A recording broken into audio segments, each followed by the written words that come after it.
So hey guys, welcome back to my channel. 2021 में बहुत सारी फिल्में आई बॉलीवुड की, मगर बहुत ही कम फिल्में थी जो कि 50 करोड़ से भी ज़्यादा कमा पाई। मगर उसी के सामने एक साउथ की फिल्म आती है जो कि ओरिजिनली उसका लैंग्वेज है तेलुगु, हिंदी में डब होकर आती है और हिंदी वर्जन में वो कमाती है 100 करोड़ रुपए। तो ये एक बहुत ही बड़ी शर्म की बात है बॉलीवुड के लिए। ओके, मगर आज इसी के बारे में हम बात करने वाले हैं कि इतना ज़्यादा पैसा आखिर इसने कमाया कैसे। इसके बारे में हम आज डिटेल में पूरी डिटेल से एनालिसिस करेंगे।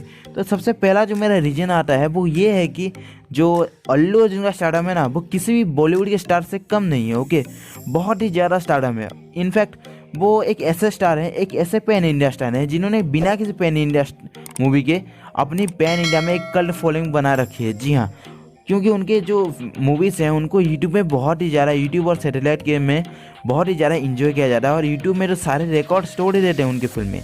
तो इसी की वजह से ही उनको बहुत ही अच्छा प्रॉफिट मिला इस फिल्म से। ओके जी हाँ, इस फिल्म ने 100 करोड़ रुपए कमा लिए आराम से हिंदी फिल्म में। अब उसके बाद जो मेरा दूसरा रीजन निकल कर आता है वो है 83। देखो भाई, 83 एक बहुत ही अच्छी फिल्म थी, मगर वो एक क्लास मूवी थी, एक क्लासिक मूवी थी जिसके साथ कि बहुत सारे जो मास ऑडियंस होते हैं ना, वो उतना ज़्यादा कनेक्ट नहीं हो पाते। ओके, जिसकी वजह से वो गए पुष्पा देखने, क्योंकि पुष्पा एक एंटरटेनमेंट फिल्म थी, मगर जो 83 भी एक एंटरटेनमेंट के लिए फिल्म थी, मगर वो एक क्लासिक फिल्म थी। उसमें ज़्यादा मास एलिमेंट्स नहीं थे, एक्शन ये सारे कुछ नहीं थे। मगर इंडिया में बहुत सारे ऐसे ऑडियंस जो कि मासी फिल्म देखना बहुत ही ज़्यादा पसंद करते हैं, जिनको ओवर टॉप पूरी तरीके से तो नहीं, यानी कि जैसे कि आप एग्जाम्पल ले सकते हैं 30-02 जैसी फिल्में तो इतनी ज़्यादा अच्छी नहीं लगती, मगर हाँ पुष्पा जैसी फिल्में जिसमें एक लिमिटेड लेवल का एक्शन सीक्वेंसेस होते हैं, वो वैसी फिल्में बहुत ही ज़्यादा अच्छी लगती है, जिसकी वजह से कि इसने बहुत ज़्यादा पैसे कमाए। और देखिए भाई, जो 2018 में केजीएफ आई थी, उसने बहुत ही ज़्यादा उसका लॉस हुआ था सिम्बा की वजह से, क्योंकि देखो सिम्बा एक मासी मूवी थी। ओके, एक मासी मूवी थी और उसको बहुत ही ज़्यादा पसंद किया था और उस फिल्म ने इंडिया में, सिर्फ और सिर्फ इंडिया में उस टाइम पर 240 करोड़ का नेट कलेक्शन किया था, जो कि बहुत ही बड़ी बात है, सिर्फ और सिर्फ हिंदी वर्जन में, जो कि बहुत ही बड़ी बात है।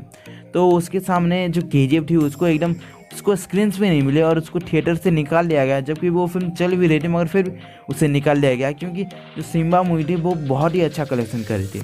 तो अगर ऐसा कुछ अभी के टाइम में भी हो रहा मन, यानी कि आप सोच के देखिए, अगर 83 के अलावा अगर इस टाइम पर सूर्यवंशी रीच हुई होती ना, तो ना वो कमाई के नए झंडे गाड़ देती। ओके, यानी कि पुष्पा को बहुत ही अच्छी तरीके से वो बीट कर पाती।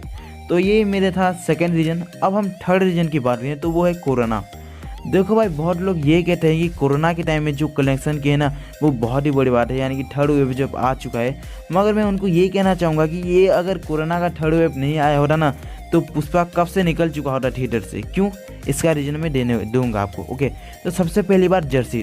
देखो भाई, शाहिद कपूर का जो फैन फॉलोइंग है ना, वो बहुत ही ज़्यादा बढ़ चुका है कबीर सिंह के बाद, और वो एक और बार एक ऐसी फिल्म लेकर आ रहे थे जो कि बेसिकली साउथ की रीमेक थी, मगर एक ऐसी फिल्म थी जो कि एकदम एक ब्लॉकबस्टर फिल्म थी। और कबीर सिंह के बाद उनकी फिल्म किस लेवल की जाने वाली, ये देखने के लिए लोग बहुत ज़्यादा एक्साइटेड थे।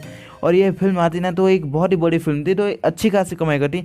और सबसे पहले तो स्क्रीन्स बहुत सारे नहीं थी। ओके, ये फिल्म जो थी ये स्क्रीन्स बहुत सारी ले जाती पुष्पा मूवी से, तो जिसकी वजह से इसके जो कलेक्शन आया था थर्ड वीक में, जी हाँ, यानी कि थर्ड वीक में 6 तारीख तक वो ना बहुत ज़्यादा कम हो जाता, क्योंकि इसका थर्ड वीक में जो कलेक्शन आया था वो लगभग 25 करोड़ से भी ज़्यादा था।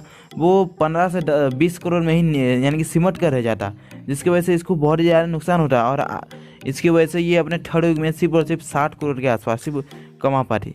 मगर हम देखें तो इसने अपने थर्ड वीक में कमाया था लगभग सब कुछ मिलाकर 72 करोड़ से भी ज़्यादा की कमाई की थी। तो अगर जैसी रीच हो जाती तो उसको लगभग 5-10 करोड़ का जैसे भी करके, यानी कि इसको एक नुकसान भुगतना ही पड़ता। और उसके बाद फिल्म जो पोस्टपोन हुई है वो है RRR। ओके, क्योंकि देखो भाई, जब RRR फिल्म रिलीज होती ना, तो ये जो पुष्पा फिल्म है ना, वो एकदम थिएटर से निकल ही जाती, क्योंकि एस.एस. राजामौली एक ब्रांड है। ओके, और ऊपर से उस फिल्म में हमें देखने को मिलेंगे जूनियर एनटीआर, रामचरण, अजय देवगन, आलिया भट्ट, इतने बड़े बड़े एक्टर्स, उसके सारे हॉलीवुड के भी एक्टर्स देखने को मिलेंगे। तो ये फिल्म ना एक बहुत ही बड़ी फिल्म थी, इसका बजट बहुत ही ज़्यादा था। इवन जो आंध्र प्रदेश है उसमें तो जितने भी पुष्पा के यानी सोर्स थे वो सब कुछ निकलने वाले थे। ओके, हिंदी फिल्म में थोड़े चलते पुष्पा के शोज, मगर जो आंध्र प्रदेश है उसमें पूरी तरह से निकल जाते हैं। यानी कि जो एग्जीबिटर्स और जो डिस्ट्रीब्यूटर्स हैं आंध्र प्रदेश के, उन्होंने ये ठान लिया था कि जब RRR रीच होगी तो उसके बाद कोई भी फिल्म थिएटर में हम नहीं चलाएंगे। तो वहाँ से तो पुष्पा को बहुत ज़्यादा लॉस होता ही होता, और उसी के साथ ही हिंदी फिल्म में भी बहुत ज़्यादा होता। क्योंकि देखो भाई, जब आपके पास यानी कि आप पुष्पा देख चुके हैं और उसके बाद अगर आपके पास RRR जैसा एक ऑप्शन है जो कि किस लेवल की होने वाली है मुझे आपको बताने की ज़रूरत नहीं है, और अगर आपके पास वो फिल्म का ऑप्शन है तो आप क्यों देखने जाएंगे एक बार और पुष्पा। यानी कि SS राजामौली जिन्होंने बाहुबली 1 और बाहुबली 2 जैसी मूवीज़ बनाई हैं और उसी लेवल का जादू उन्होंने एक और बार कर दिया RRR में, तो भाई ये ना कोहराम मचा रही थी। और जो ओरमैक्स मीडिया है उसने ये तक भी कहा था कि ये जो फिल्म थी सिर्फ और सिर्फ हिंदी वर्जन में 30 करोड़ का कमाई करती है। जी हाँ, RRR सिर्फ और सिर्फ हिंदी वर्जन में अपने फर्स्ट डे 30 करोड़ का कमाई करती। तो जब वो फिल्म 30 करोड़ का कमाई करती तो पुष्पा कहाँ जाती।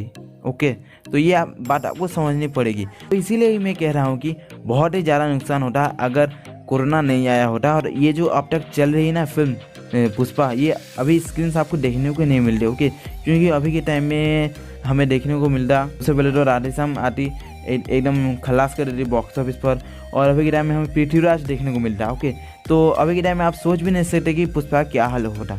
और पुष्पा लगभग 70 to 80 करोड़ में ही सिमट के रह जाती, 100 करोड़ तो पहुंचती भी नहीं। तो इसके लिए बहुत ही बड़ा कारण है कोरोना।